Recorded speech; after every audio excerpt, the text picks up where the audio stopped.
Boa tarde. Boa tarde a todos. Eu acho que o Pedro Celestino, ele me qualificou ali. Eu acho que ele confundiu o meu nome com outra pessoa. Eu não tenho mestrado nem doutorado. Eu sou economista aposentado da Petrobras. A única coisa que eu tenho é experiência de vida, sabe? Eu já sou antigo, vivi muito, então eu aprendi muita coisa na vida mesmo. O currículo que entregaram para ele não é exatamente... não se refere à minha pessoa, não. Peço desculpa a todos. De fato, eu trabalhei 2 anos na Petrobras. 2 anos. Eu entrei na Petrobras com 60 anos de idade. Com 2 anos eu fui afastado por problema de saúde. E entrei na Petrobras em 2007, em 2011 eu fui aposentado por invalidez. Recebi uma carta do INSS, você está aposentado desde o mês passado. Eu fui aposentado. Certo? Então eu aprendi algumas coisas dentro da Petrobras. Sobre a Petrobras devido à experiência que eu tinha de passado, né? E comecei a escrever muita coisa sobre a Petrobras, até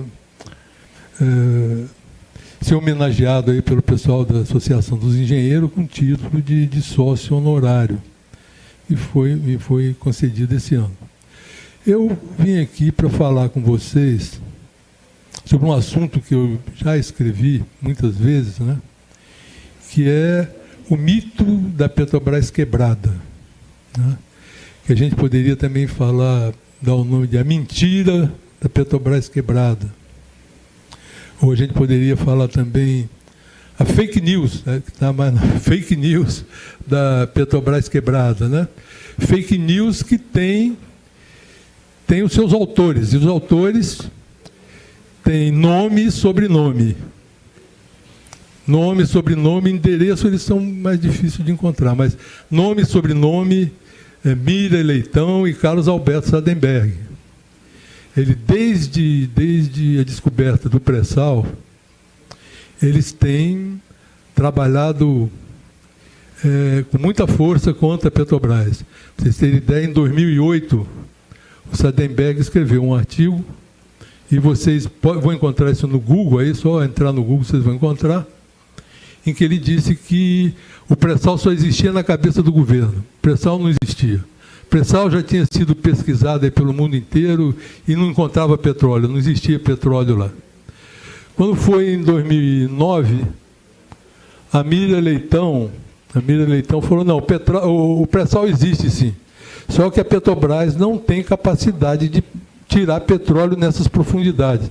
Vai precisar de tecnologia estrangeira, de técnicos estrangeiros, etc. Só que a Petrobras desenvolveu as tecnologias, ganhou muito prêmio aí, e começou a extrair petróleo do pré-sal sem tecnologia estrangeira mesmo. Aí eles falaram, bom, a Petrobras está extraindo petróleo do pré-sal, só que o custo é muito alto. Economicamente, a Petrobras continuou trabalhando, ganhou mais prêmio, e reduziu o custo a um nível mais baixo de todas as outras petroleiras. Aí eles ficaram meio complicada a situação para eles. Ocorre que em 2015, houve uma desvalorização do real muito grande. No final de 2015, o câmbio chegou a quase 4, acho que foi 3,95, 3,96. Como a dívida da Petrobras, 80% dela é em moeda estrangeira, essa dívida em real, ela cresceu muito, né? Então, eles aproveitaram e criaram a mãe das mentiras. Eu chamo a mãe das mentiras. Falaram, olha, a Petrobras está quebrada. Ela tem uma dívida impagável. A maior dívida de todas as petroleiras. Então, a Petrobras não tem como explorar pré-sal. Não vamos ter de entregar isso para os estrangeiros. A ponto que, acho que em abril de 2016, isso foi no final de 2015, início de 2016, que eles começaram com a fake news deles, né? Em abril de 2016, o Carlos Alberto Sardenberg escreveu um artigo em que ele diz, quebraram a estatal. ela só não fez um acordo judicial porque é uma empresa estatal, mas ela vai precisar de recursos do Tesouro para poder sobreviver. Muito bem, o ano de 2016 terminou, não houve nenhum acordo judicial, não houve nenhum aporte de recurso do Tesouro.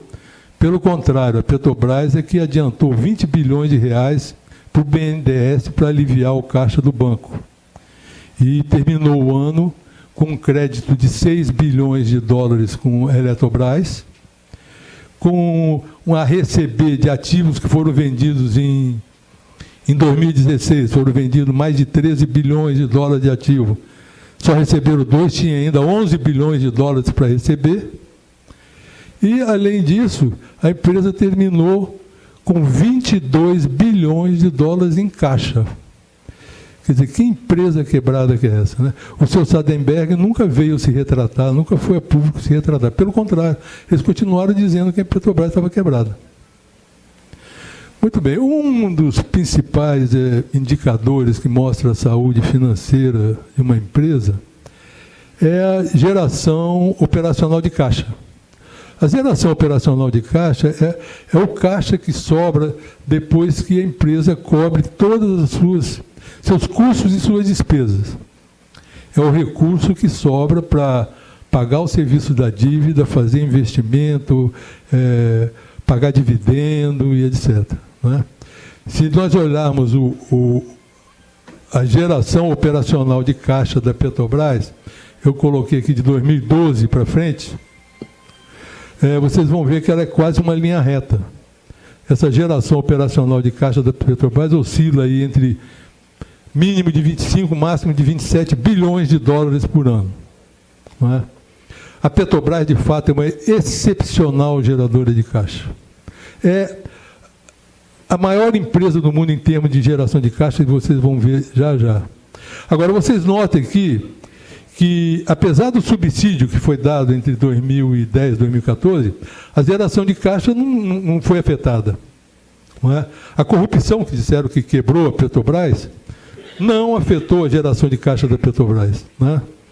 E os impairments que foram feitos, que trouxeram os resultados negativos, resultados econômicos negativos astronômicos, também não afetaram a geração de caixa da Petrobras. Não é? Se vocês olharem agora, que apareceu aí, a geração de caixa das empresas como Chevron, Esso, Shell, ela tem uma oscilação muito forte com a variação do preço do barril. Então, vocês veem que nos exercícios de 2015 e de 2016, a geração de caixa dela praticamente despenca para metade. Em 2016, a Petrobras teve a maior de caixa operacional de todas as grandes petroleiras do mundo. Teve a maior do que todas elas, apesar de que, por exemplo, essa Shell tem uma receita 3 vezes maior do que a Petrobras, mas não conseguiram obter uma geração de caixa igual a da Petrobras. Agora, em 2017, vocês veem que todas elas tiveram uma recuperação. Houve uma recuperação no preço do barril, e elas tiveram uma recuperação na geração de caixa. Já a Petrobras não, a geração se manteve estável. Mas olha, a política de preço que o Pedro Parente colocou não era para seguir os preços internacionais do barril? Então, como é que de todas as petroleiras tiveram um efeito positivo muito grande na geração de caixa e na Petrobras não? Quer dizer, o efeito que aconteceu na Petrobras é que venda de ativos que geravam caixa, não é? Perda de mercado interno, ociosidade das refinarias, fizeram com que não houvesse essa recuperação que teve em todas as petroleiras. Aqui eu vou mostrar, essa tabela aqui é que mostra o quão eficiente é a Petrobras na geração de caixa. Isso aqui é a divisão da geração operacional de caixa pela receita bruta das empresas. Então, vocês vão observar aí, só a Chevron ali, entre 2012 e 2013, em que o preço do petróleo estava lá em cima, que ela chega um pouquinho acima da geração, da relação da Petrobras, né? Isso aqui, quando ele fala 0,15, significa que 15% da receita bruta se transformou em geração de caixa, operacional de caixa. Né? Mas agora, veja bem, a Petrobras tem essa relação, apesar de ter tido um subsídio, que foi dado até 2014, que as outras não teve nada disso, e, como se diz, né, tem uma carga tributária muito maior, principalmente que das americanas. A carga tributária é muito maior, mas, mesmo assim, a geração, essa relação da Petrobras é muito melhor do que as outras. Se vocês olharem, por exemplo, em 2016, essa relação da Petrobras foi 25% da receita bruta se transformou em geração de caixa. O que aconteceu aqui em 2016? Quer dizer, a Petrobras, ela, mais ou menos entre 2015 e 2016, ela manteve o preço dela estável no mercado interno. Mas como caiu o preço do petróleo, pagamento de royalty e participação governamental caiu muito. Isso aumentou o lucro bruto da Petrobras e manteve a geração operacional de caixa dela. Agora, se vocês olhem a relação aqui, a segunda colocada em 2016 é a Chevron, que está com 12%, é metade da capacidade de geração de caixa da Petrobras. Por isso é que eu falo que a Petrobras, ela é uma excepcional geradora de caixa. Nenhuma empresa consegue chegar nesse nível de geração de caixa que a Petrobras consegue. Isso mostra a competência da empresa, porque tem muita gente que diz que a Petrobras é ineficiente. Essa tabela aí mostra exatamente o inverso, quer dizer, porque isso aí é a síntese de tudo. Quanto que a empresa da sua receita consegue gerar de caixa? Compara a empresa A, B, C, D. Aquela que gera mais caixa dessas petroleiras todas é a Petrobras. Portanto, é a mais eficiente de todas em termos financeiros. Agora, outro... Não sei como é que entra isso aqui. Vamos ver.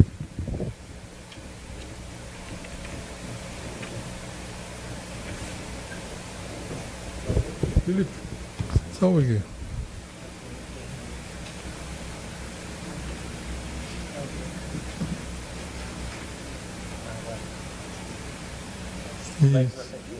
Aqui. Tá. Essa tabela aqui mostra a liquidez corrente da empresa. A liquidez corrente mostra a capacidade da empresa pagar seus compromissos de curto prazo. Um ano e pouco.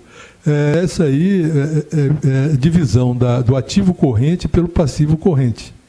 Então, vocês comparando aqui a liquidez corrente da Petrobras com a da ESSO e da Chevron, vocês olhem que a liquidez corrente da Petrobras, em todo o período aqui, ela está acima de 1,50. Significa dizer o seguinte, que para cada um que a Petrobras tem para pagar, ela dispunha de 1,50 ou mais. Agora, se vocês olham a liquidez corrente da ESSO, por exemplo, ela muitas vezes está abaixo de 1. E da Chevron também chega a ficar abaixo de 1. Então,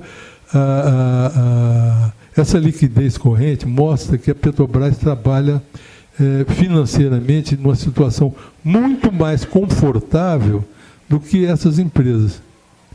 Apesar disso, tanto Chevron como ESSO, elas têm classificação de rate AAA. E a Petrobras é B+, B-, é 13 níveis abaixo delas. Não é? Então, essa liquidez corrente, ela mostra que essa empresa não tem nem nunca teve nenhum problema financeiro. Então, essas pessoas que falam que a Petrobras, em função dos subsídios que foram dados, chegou perto da bancarrota, quase quebrou, estão falando uma total inverdade, não é? Porque esses números mostram que ela nunca teve nenhum problema financeiro. Aqui. Agora eu vou mostrar para vocês o saldo de caixa da Petrobras comparado com essas empresas. Vejo que o saldo de caixa, eu sempre achei o saldo de caixa da Petrobras muito elevado, né?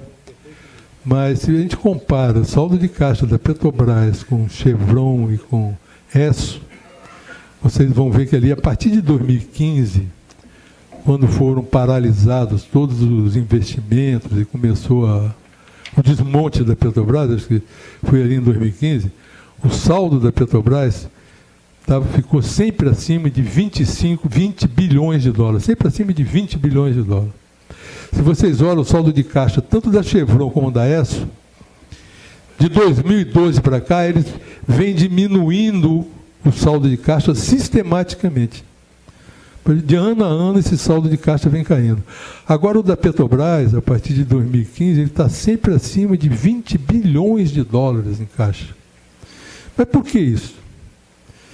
Isso é porque, como eles estão dizendo que tem de vender ativo para reduzir a dívida, então o caixa fica elevado, porque se eles estão vendendo ativo,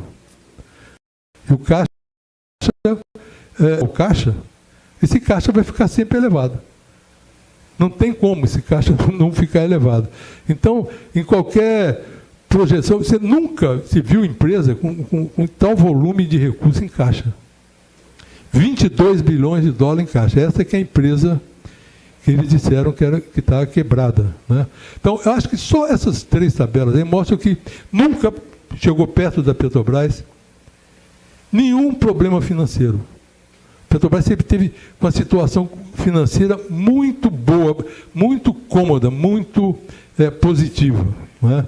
De qualquer forma, mesmo mostrando esses números, a primeira coisa que vão falar é o seguinte: e a dívida? A dívida, tal dívida impagável, né? A dívida da Petrobras.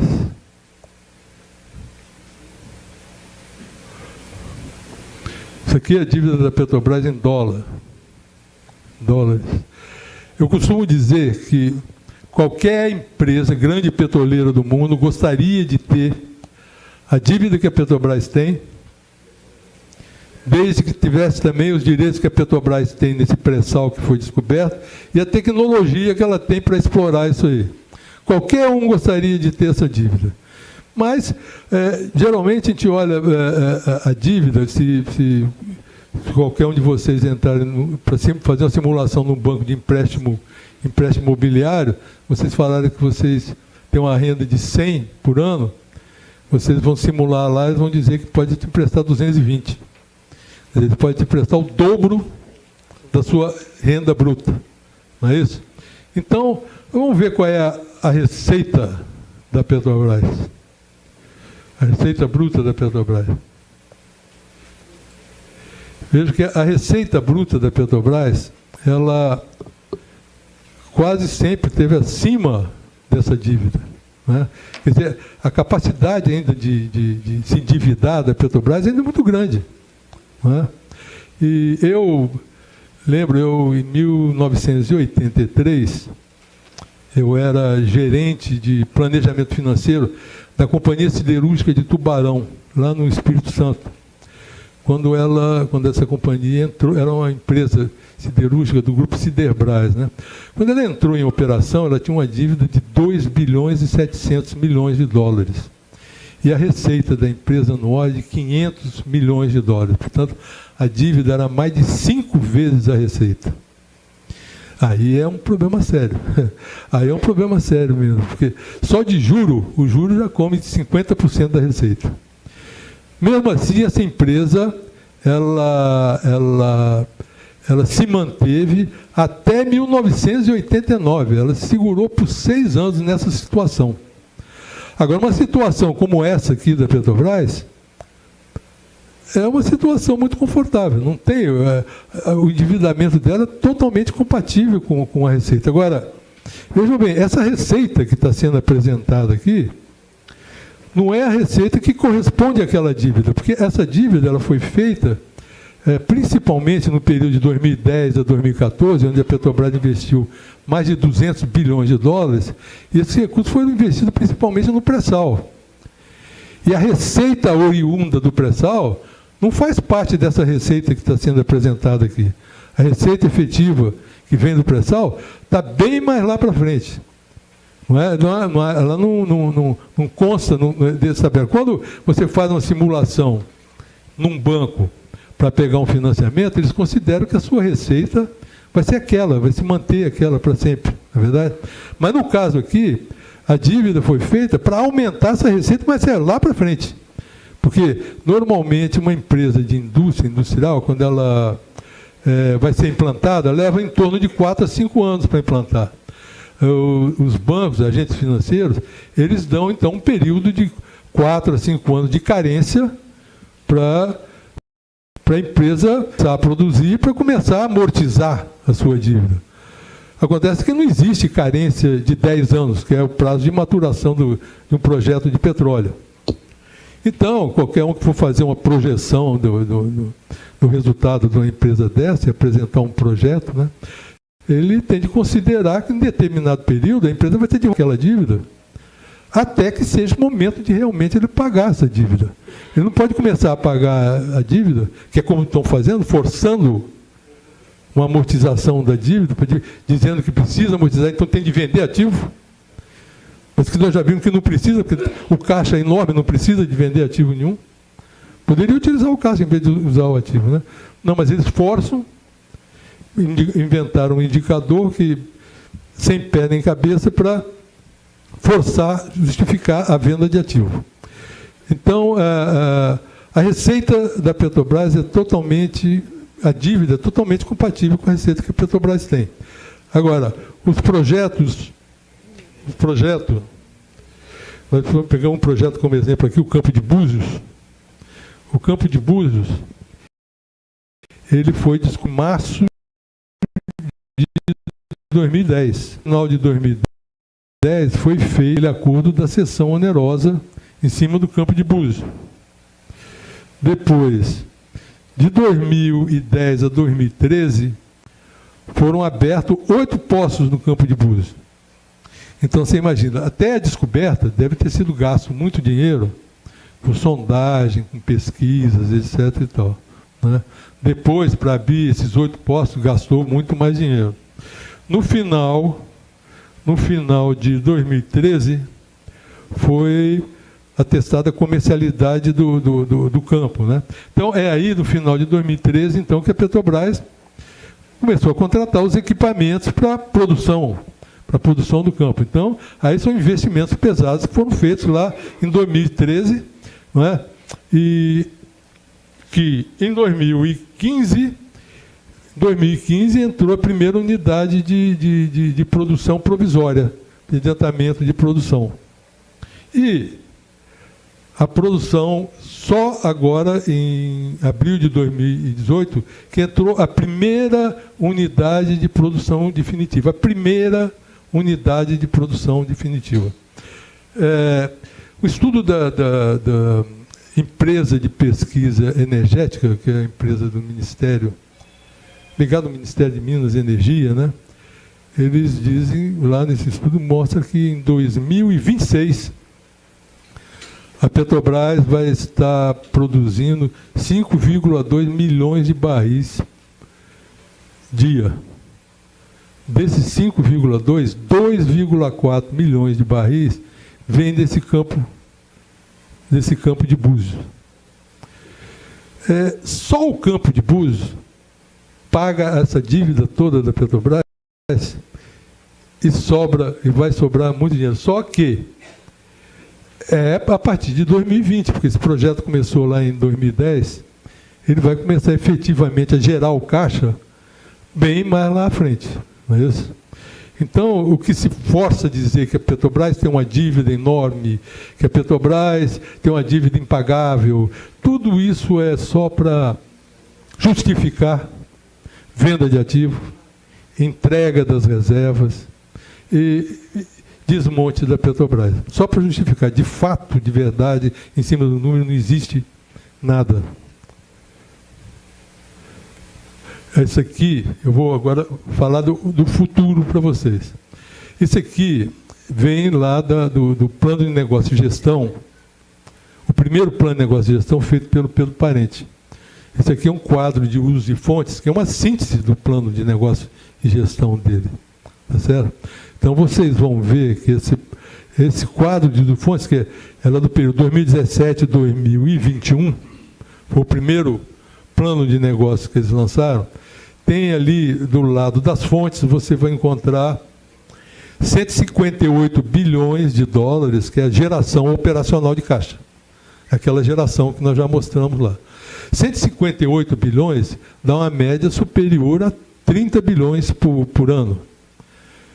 Sendo que em 2017 nós estávamos com a média de 25, 27, se vai dar uma média de 30, significa que lá na ponta, em 2021, essa geração vai estar em 35, ou mais de 35, porque aqui nesse uso e fontes, eles dizem que essa geração operacional de caixa já está líquida dos dividendos.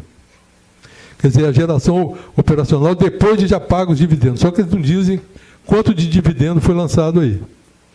Não é? E você tem ali nessa fonte também uma pequena utilização de caixa, acho que 2 ou 1 bilhão de dólares, e 19 bilhões de venda de ativo. Ou seja, a empresa que estava com 22 bilhões de dólares em caixa só utilizou 2 para cobrir as necessidades dela durante esse período todo e vende 19 bilhões de ativo. Quer dizer, ela mantém em caixa 20 bilhões, ainda tinha a receber 6 bilhões da Eletrobras, tinha a receber 11 bilhões do que foi vendido em 2016, tinha a cessão onerosa, que nem foi resolvido aquele acordo de cessão onerosa, nem ia computar isso, mas você vê o absurdo, elas estão mantendo o caixa lá em cima e vendendo ativo. Quer dizer, não tem explicação nenhuma para isso. Agora, mais absurdo ainda, foi um novo plano. O plano, o plano 2018-2022. Olha só que estranhamente a geração operacional de caixa de um plano para o outro caiu de 158 bilhões para 142 bilhões. Eu falo, mas a geração operacional de caixa não era para ter crescido, para ter subido, porque você retirou o ano de 2017 e botou o ano de 2022. Essa geração deveria ter... Por que caiu? Caiu por causa de venda de ativo, por causa de perda de mercado interno, por causa de... Ou porque eles estão pagando muito dividendo. Eles estão prevendo... O dividendo comeu essa geração operacional de caixa toda que está... Aí, eu abro um pouco aqui para falar com vocês, por exemplo, do caso da BR Distribuidora. A BR... eles queriam, de fato, vender a BR Distribuidora. Né? Como não conseguiram, fizeram uma venda de ações aí no mercado primário, um IPO, e para fazer essa venda, para preparar a empresa para essa venda, a Petrobras fez um aporte de recursos na BR de 6 bilhões e 500 milhões de reais, mais ou menos, para a BR liquidar umas dívidas que tinha com o Banco do Brasil, ficar mais enxuta, eles falaram, para poder ser vendida. Aí fizeram o IPO, a venda foi pelo preço mínimo, não é? E a Petrobras arrecadou 5 bilhões de reais. Quer dizer, eles fizeram um aporte de 6 bilhões e meio e arrecadaram 5 bilhões de reais. Mas o pior de tudo é que a BR teve um lucro de 1 bilhão e pouco no ano de 2017. E eles fizeram a distribuição de dividendo de 95% do lucro da BR. Então, se é essa a política, não é? Essa política, se nesse PNG, porque eles não falam quanto de dividendo foi pago aqui, se a política é distribuir 95% do lucro de dividendo, pode ser que esteja aí que tenha caído essa geração operacional de caixa líquida de dividendo. Mas se vocês olharem, então, vocês têm essa geração operacional de 140... Oi. Pois não. para acionista que, na verdade, e 60% desses acionistas são estrangeiros. 60% desses acionistas são estrangeiros e que entraram em dezembro desse ano. Isso vai ser pago com base na composição acionária de fevereiro. E agora, em julho, cada acionista, cada um que entrou, a minha conta, cada um vai receber 6% do valor do que aplicou. Vão receber esse presente da Petrobras de 6%. A Petrobras que diz, eles que dizem, que não podiam mudar a política de preço, porque ia comprometer a capacidade de investimento, aumentar o endividamento da empresa. Agora, pagar 95% de dividendo pode. Isso não compromete nada, não reduz. Isso pode, não é? Não é verdade? Então, agora, mas se vocês olharem esse uso de fontes, é aí que é o grande absurdo que tem aqui. Vocês vão ver, você tem 142 bilhões de geração de caixa e tem venda de 21 bilhões de ativo. Não tem nenhuma utilização de caixa. Pelo contrário, olha lá no uso. Estão aumentando o caixa em 8 bilhões de dólares. Entendam bem, estão vendendo ativo para aumentar o caixa que já está em 22 bilhões de dólares. É o uso de fontes que eles apresentaram e ninguém questionou. Eu pergunto a alguns jornalistas, né, que às vezes comigo, poxa, por que você não questiona? Eles têm medo de perguntar as coisas. Mas esse uso de fontes é um atestado contra tudo que eles fizeram. Como é que você vende ativo para aumentar o caixa? E você já tem 22 bilhões de caixa? E tem os 6 bilhões da Eletrobras, continuam lá. E da venda de 2006 tem 8 bilhões ainda para receber. Quer dizer que esse caixa vai para mais de 40 bilhões de dólares, é isso que o uso de fontes está dizendo. Além de esconder uma série de coisas. Então, esse assunto, quer dizer, você vê que a capacidade da empresa, financeira da empresa, ela é total, absoluta, tranquila, cômoda, tá certo? Então, a fake news, a grande mentira, e que justificou para todos os jornalistas que vocês vêm falando, a primeira coisa que eles falam é o seguinte: nós não podemos voltar àquela época do subsídio que quebrou a Petrobras. Todos falam. Quer dizer, aquilo que a Miriam Leitão e o Sardenberg lançaram lá no início, final de 2015, início de 2006, virou verdade. Virou verdade. E diversos jornalistas repetem aquilo, repetindo como se aquilo fosse verdade. Ninguém se preocupou de, pelo menos, dar uma olhada no balanço, nos números da empresa. Ninguém. Nem um repórter desse, um jornalista. Ninguém. E difícil, não adianta a gente escrever, se é publicado, os petroleiros ficam sabendo, mas a opinião pública brasileira está convencida de que a Petrobras chegou à beira da bancarrota. Uma mentira absoluta. Que é a primeira coisa que nós tínhamos de reverter. Essa é a mãe das mentiras que eu falo. Né? Até agora, a Miriam Leitão escreve artigos incríveis. Ela chegou agora, foi em janeiro, ela escreveu um artigo, vejam bem, dizendo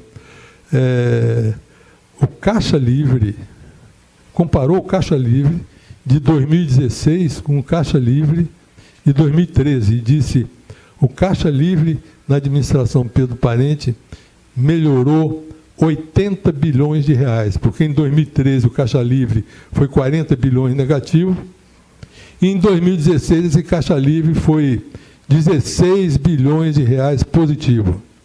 Aí, muita gente aqui deve saber, mas a maioria de vocês, garanto que não sabe o que é Caixa Livre. Não sabe. Quanto mais, por que é Caixa Livre? Ela não explicou o que é Caixa Livre. Ela simplesmente botou isso lá, ó, Pedro Parente melhorou o Caixa Livre em 80 bilhões de reais. Olha, o Caixa Livre é aquela geração operacional de caixa que eu mostrei para vocês, menos os investimentos. Então, se você não investe, o Caixa Livre, é lógico que ele é positivo. Agora, se você faz muito investimento, ele é negativo. E o que isso quer dizer? Não quer dizer nada. Mas, da maneira que ela coloca, parece dar a impressão de que foi uma eficiência da administração Pedro Parente, o caixa livre sair de 40 negativo para 40 positivo. Você vê a forma de se colocar. Isso agora, recente agora, em janeiro. Tá certo?